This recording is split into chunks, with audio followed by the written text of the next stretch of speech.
Hi, I'm Brandon, and welcome back to the 80's Emporium, your home for everything 80s. The 1980s were undoubtedly an iconic decade for horror movies. We've previously covered many 80s horror classics in our two-part episode entitled Horror Genres of the 1980s, as well as in our other episodes on Christmas horror and tiny monsters. But in today's episode, we're going to take a deeper dive into the slasher genre, where we'll cover some of the lesser discussed slasher films of the 1980s. We'll define a slasher movie as a horror suspense film that features a mysterious serial killer who stalks and murders people one by one, usually with a bladed weapon. Famous examples include Friday the 13th, Halloween, and A Nightmare on Elm Street. The 80s were largely considered to be part of the golden age of the slasher, but most experts agree that it took several decades for the genre to evolve to get where it was in the 1980s. So before we get to our slashers, let's take a look at some of their biggest influences throughout film history. Some of the earliest examples date back to the 1940s. Val Lewton's The Leopard Man was a 1943 horror film about a murderer who used an escaped leopard from a local animal show as a way to cover up his murders. It would be one of the first American films to attempt to portray a serial killer realistically, choosing to examine the psychology of a killer more than previous films. In 1944's The Scarlet Claw, Sherlock Holmes investigates a series of murders that are committed with a garden weeder. In the film, the killer would raise the murder weapon in the air and bring it down repeatedly, creating an image that would be duplicated throughout countless later slasher films. One of the most influential years for the slasher genre was 1960, which brought us two instant classics. The first, Michael Powell's Peeping Tom, followed a photographer who killed fashion models during their photo shoots. This was one of the earliest films to focus not on the victims, but on the killer's perspective as they performed their murders. Alfred Hitchcock's Psycho was a genre-pushing movie due to its portrayal of violence and sexuality, two key components of the slasher genre. Both its imagery and music have since become cemented in pop culture.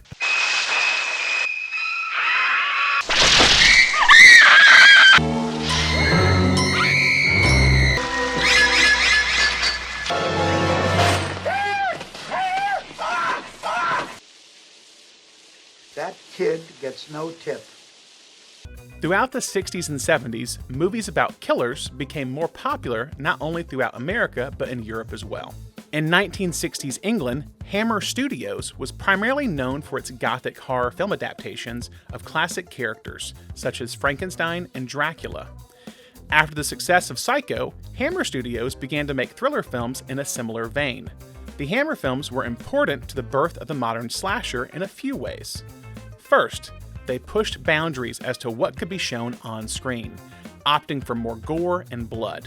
Second, they made the killer the star of the show, a unique, mysterious, and menacing presence. This would prove to be a significant part of the 80s slasher. Third, they emphasized the use of isolated settings, such as remote towns and abandoned mansions. Many of the films we'll discuss today take place at remote locations. By 1970, giallo thrillers had become a popular genre in Italy, partially influenced by the Hammer films. These films were typically murder mysteries or crime procedurals that also incorporated elements of eroticism and psychological horror. Many of these films featured unidentified killers murdering multiple people in an over-the-top fashion. 1971's A Bay of Blood, directed by Mario Bava, is considered by many to be the first official slasher film. It even uses the point-of-view shot that has become a staple of the genre. A Bay of Blood was a major influence on many of the slasher films that immediately followed. In fact, in Friday the 13th Part 2, two of the kills are directly lifted from A Bay of Blood. 1974 would prove to be another key year of the slasher genre. Inspired by the real-life serial killer Ed Gein and made for less than $140,000, Tobe Hooper's The Texas Chainsaw Massacre helped establish several elements of the slasher genre, including the use of power tools as murder weapons, a hulking masked figure as the villain, and the trope known as the final girl, in which the last surviving female character must face and defeat the killer alone. Directed by Bob Clark, Black Christmas tells the story of a group of sorority girls who are terrorized by an unknown assailant making obscene phone calls to them. The film is widely considered to be the first true American slasher film because it included a mysterious killer, a massive kill count of largely young victims, POV camera shots, and graphic violence. Fun fact, Bob Clark would later direct another famous and much less scary Christmas movie.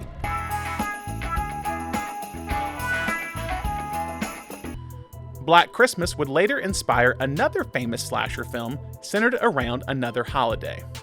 1978's Halloween would prove to be the official beginning of what we now know to be the golden age of the slasher film. Along with Texas Chainsaw's Leatherface, Halloween's Michael Myers was one of the first iconic slasher villains. Directed and scored by John Carpenter, soon after, we would see the release of several more slasher films that starred villains with unforgettable costumes, such as Jason Voorhees, Chucky, and Freddy Krueger. And that brings us to the 1980s. After the success of John Carpenter's Halloween, many filmmakers and studios were eager to replicate its success. One of the first of these attempts was Prom Night, directed by Paul Lynch. The film struggled to find financing until they signed an up-and-coming star, none other than Jamie Lee Curtis, the star of Halloween. The one major thing she had to do to get the role? Believe it or not, a dance audition. Prom Night was filmed in Toronto over 24 days, and the majority of the supporting actors and actresses in the film were in fact young stage performers and recent theater graduates from the University of Toronto. Lynch initially did not want any gore or major on-screen violence in the film, but the distributor, AFCO Embassy Pictures, mandated that more graphic violence be included. The film was released in July 1980, almost a year before Halloween 2, and it became a sleeper hit, grossing close to $15 million at the box office. For more on Prom Night, watch our episode on horror genres in the 1980s, Part 1. Whether it's Leonardo DiCaprio in Critters 3, George Clooney in The Return of the Killer Tomatoes, Jennifer Aniston in Leprechaun, Brad Pitt in Cutting Class, Drew Barrymore in Firestarter, or Kevin Bacon in Friday the 13th, horror films are sometimes the earliest roles for future A-list stars, and that is also true for Tom Hanks. Just like Prom Night, our next movie was inspired by the success of Carpenter's Halloween. He Knows You're Alone follows a young woman played by Caitlin O'Heaney who is stalked by a killer who targets women on the weekend before their weddings. Tom Hanks would appear in a small role in the film as a jogger whom the lead characters meet and take to an amusement park. He even gets a fun monologue about why people love being scared. I can face death without any real fear of dying. The film has developed a cult following, and its opening sequence seems to have inspired another memorable opening sequence from the horror classic Scream 2. Fade to Black follows a young movie lover who impersonates his favorite movie characters while going on his killing sprees. Dennis Christopher, of Breaking Away fame, starred as the socially awkward villain who works at a film warehouse in Los Angeles. The film is riddled with numerous movie references, including Night of the Living Dead, Kiss of Death, White Heat, and Psycho. Christopher's character also falls in love with a woman who bears a striking resemblance to Marilyn Monroe. The film also stars Mickey Rourke in one of his earliest roles, where he plays one of Christopher's co-workers and eventual victims. The film received average reviews, with Roger Ebert calling it a weird, uneven, generally intriguing thriller. But it was a box office hit, and it developed a cult following, specifically in France. After the success of the indie horror classics The Texas Chainsaw Massacre and Eaten Alive, Tobe Hooper finally got his chance to direct a studio film with 1981's The Funhouse. The Funhouse follows 4 teenagers who become trapped in a dark and spooky ride at a sleazy traveling carnival and are stalked by a killer. This slasher was inspired by Friday the 13th, as the producers felt a teenage-themed horror film could lead to box office success. They originally planned to film the movie at the Universal Studios lots in Los Angeles, but they were unable to obtain a waiver for child actor Sean Carson to work overnight due to child labor laws. The laws were less strict in Florida, so that is where the production went. Many praised The Funhouse for not being your typical run-of-the-mill slasher film, but others said it did not match the greatness of Hooper's Texas Chainsaw Massacre. The film's success, however, was instrumental in helping Hooper land the directing job for another horror movie, Poltergeist.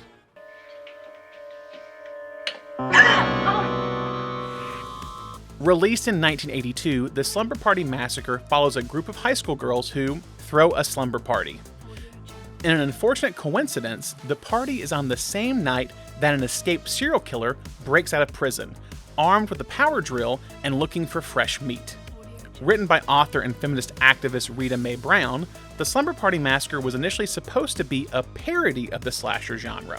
However, once the script was bought by the film's original producers, it was turned into a straightforward slasher film against Brown's wishes. However, some historians argue the film still retains a feminist perspective. The film was a financial success, but it was not beloved by critics. The Slumber Party Massacre would eventually be the first film in the franchise that would spawn not only multiple movies, but also multiple spin-off franchises. In 2021, the Slumber Party Massacre was rebooted as a sci-fi original film. Slumber Party was directed by Amy Holden Jones. The Slumber Party Massacre series also holds the distinction of being the first horror film series written and directed by women. Speaking of sororities, 1982 was also the year The House on Sorority Row hit theaters. This movie follows a group of sorority sisters being stalked and killed during their graduation party. Director Mark Roseman based the idea on his time in college, but was also partially inspired by the French suspense film Les Diaboliques. The film was a box office success while garnering a mixed reception from critics. Some critics praised its visual style, comparing the film to the works of Brian De Palma. Coincidence? Maybe not. After all, Mark Rossman was previously Brian De Palma's assistant. Sleepaway Camp takes place at, you guessed it, I hope you have a good time. The film's production took place in Argyle, New York, at the actual camp that writer-director Robert Hiltzik attended while growing up. Unlike many of the other teen slasher films of the era, Sleepaway Camp's cast was mainly made up of actual teenagers. By the end of its theatrical run, it made $11 million against its $350,000 budget. Robert Hiltzik eventually sold the rights to the movie, and not long after, multiple sequels were made, with the next two films released in 1988 and 1989. Hiltzik returned to the franchise in 2003 with Return to Sleepaway Camp, a film that ignored the events of the earlier sequels. However, it would take 5 years for that film to be completed due to difficulties in finishing the CGI effects and finding a distributor. Sleepaway Camp 4 was filmed in the early 1990s, but the film remained incomplete for almost 2 decades after the production went bankrupt. It would not be released until 2012 after new footage was shot and existing footage from the previous films in the franchise was added. In September 2025, it was announced that Hiltzik will return to the franchise for the 6th film in the series. Here's hoping it doesn't take another 20 years. In 1981, the Texas Chainsaw Massacre was re-released in movie theaters for a special theatrical run. It was so popular and profitable that Tobe Hooper, the film's original director, immediately began developing a sequel. But it would take Hooper 5 years to finish developing the project. Hooper and the film's distribution company, Cannon Films, would disagree over the film's tone. Cannon Films wanted a straightforward horror sequel, but Hooper fought to make the sequel a black comedy, and he won out.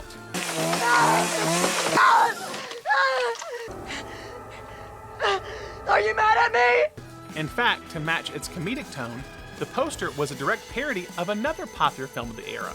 Reviews for the film were mixed, but it would gain a cult following over the years. As of this recording, the Texas Chainsaw franchise has 9 films, with the most recent being released in 2022. Screenwriter Eric Red was 20 years old when he first conceived the idea for The Hitcher. While on a road trip from New York City to Austin, Red found himself thinking of the Doors song Riders on the Storm, which was about the real-life hitchhiking killer Billy Cook from the 1950s. The song would eventually serve as inspiration for Red's new script. While Rutger Hauer landed the role of the Hitcher character, several actors were considered for the role, including David Bowie, Sting, Harry Dean Stanton, Terrence Stamp, and Sam Elliott. C. Thomas Howell would also star in the film, but before he was cast, Matthew Modine, Emilio Estevez, and Tom Cruise were considered. Despite the strong cast, The Hitcher was both a box office and a critical failure. Many reviewers criticized the film's sadistic nature and the amount of violence shown in the film. However, it gained a cult following over the years, and even famed filmmaker Christopher Nolan has called the film one of his favorites. C. Thomas Howell returned for the film's legacy sequel in 2003, and Michael Bay produced a remake in 2007. While the sequel went straight to DVD, the remake was released in theaters and surpassed the film's original box office gross. A Nightmare on Elm Street was a massive hit when it was released in 1984, but even though director Wes Craven had created the series, he did not own the rights to the franchise or the character of Freddy Krueger. Everything under the Elm Street banner was owned by New Line Cinema. So toward the end of the decade, Craven decided to create a new horror franchise that he could have complete ownership over. This attempt at a new franchise came with the 1989 film Shocker. Mitch Pileggi of X-Files fame plays Horace Pinker, a television repairman/serial killer who is sentenced to death via electric chair. But after he is executed, Pinker doesn't die. Instead, he becomes pure electricity. He is then able to possess other people as a way to continue his murderous ways. Shocker received mixed reviews and it grossed a respectable $16.6 million. However, it did not surpass the success of the Nightmare on Elm Street franchise. In fact, Nightmare on Elm Street 5, The Dream Child, which came out a few months before Shocker, outgrossed Craven's new franchise attempt by $6 million. To this day, there have been no sequels or remakes of Shocker. What a shocker. By the end of the 1980s, the slasher genre had become a mainstay within horror cinema. In the 1990s, many of the older franchises, such as Halloween, A Nightmare on Elm Street, and Friday the 13th, began to decline in popularity. But by the mid-1990s, several new slasher films and franchises emerged, many of which drew inspiration from their 1980s predecessors. Wes Craven would return to the genre with Scream, a film that combined postmodern humor with pure horror.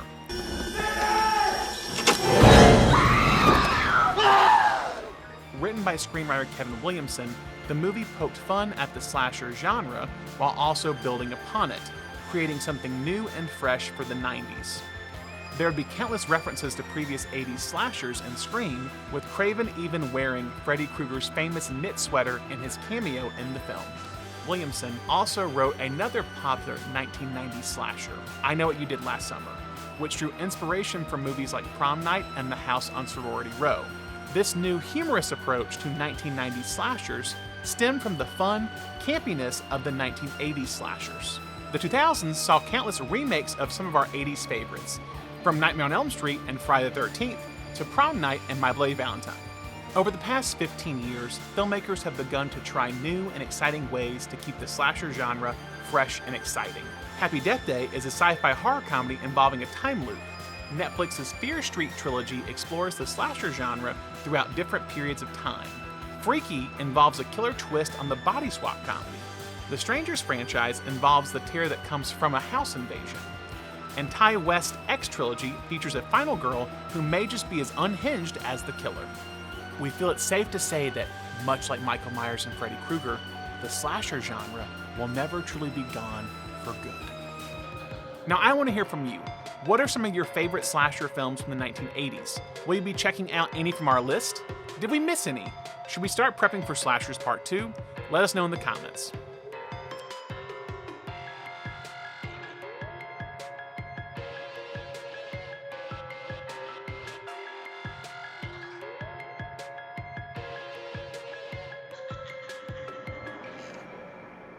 Barb, are you awake?